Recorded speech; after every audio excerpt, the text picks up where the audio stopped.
Can I tell the news media this something? If you don't want the president working people into a frenzy about how y'all can't be trusted and that you actually have become detrimental to America, not what you were intended to be, you're supposed to be people who protect the citizens of America, mainly against an overreaching government, by going in and getting the facts and telling stories so that we know what's going on. But you've turned into a bunch of agenda-driven, just like we were talking about a minute ago with this climate change thing. It's not real science if you start out trying to prove a foregone conclusion that you hope is right for some agenda. That's not science. And it's not journalism to say, let me piece together a story that's going to fit a narrative that I'm trying to advance. That's not journalism. Now, the only problem is if it was just politics and it was just games, that I guess that would be okay. We could work through it. But when you have the power to destroy people's lives over a false narrative, you need to get your act together.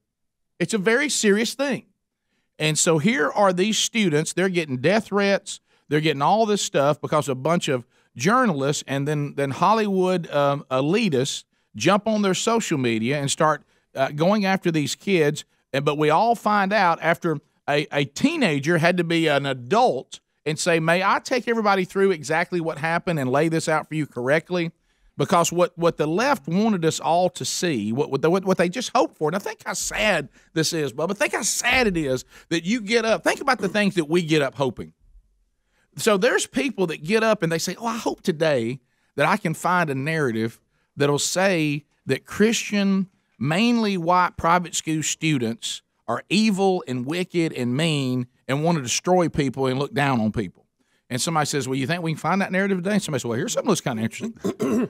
Maybe this will work. Somebody grab a little piece of video. That doesn't look good. And somebody said, well, I wonder what's going on there. Who cares? I know what it looks like. So let's put it out, and that'll feed our narrative that Christians, private school, white people are wicked and evil, and they're probably conservative, and they probably like Donald Trump. Let's get it out. And then somebody says, so what all happened? Well, I don't know. I've got this video somebody sent me. And then all of a sudden, the Hollywood elite get on there and they go, well, look at these evil, twisted, making all these derogatory statements. Alyssa Milano. Oh, boy, she's something. Well, look, this kind of reveals the other bias that was there. Let's not forget, this entire event happened because a group of boys went on a school-sanctioned trip to protest against a woman's right to her own body and reproductive health care. It is not debatable that bigotry was in play from the start. See, so if you're pro-life, you're a bigot. So if you're pro-life, wow. Then but what do they want? They want so badly to say that anybody who has a conviction about where life begins and is really just trying to educate people, because I've never ever, we've said it 1,000 times, but I'm gonna say it again. I don't care what side of the fence you're on when it comes to abortion.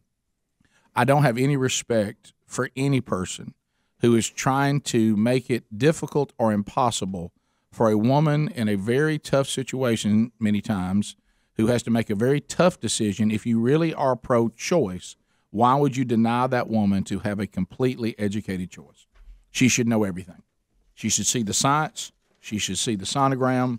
She should see everything that's in play, then make the decision. That's actually a choice. But what they want to do is say, well, we're not only pro-choice. We don't want there to be an informed choice. We don't want her to know certain things. Well, that didn't make sense. I mean, and now what they wanted was, since they were there for the March for Life rally, let's cast them in a bad light. And somebody said, well, here's something we could do. Yeah. And that's exactly what they did. That's exactly what they did. Mm-hmm. And they had their hats on. The Make America Great hats. Oh, yeah. But how about this, guys? What you portrayed was wrong. Right. What you portrayed was wrong. And you need to own up to it.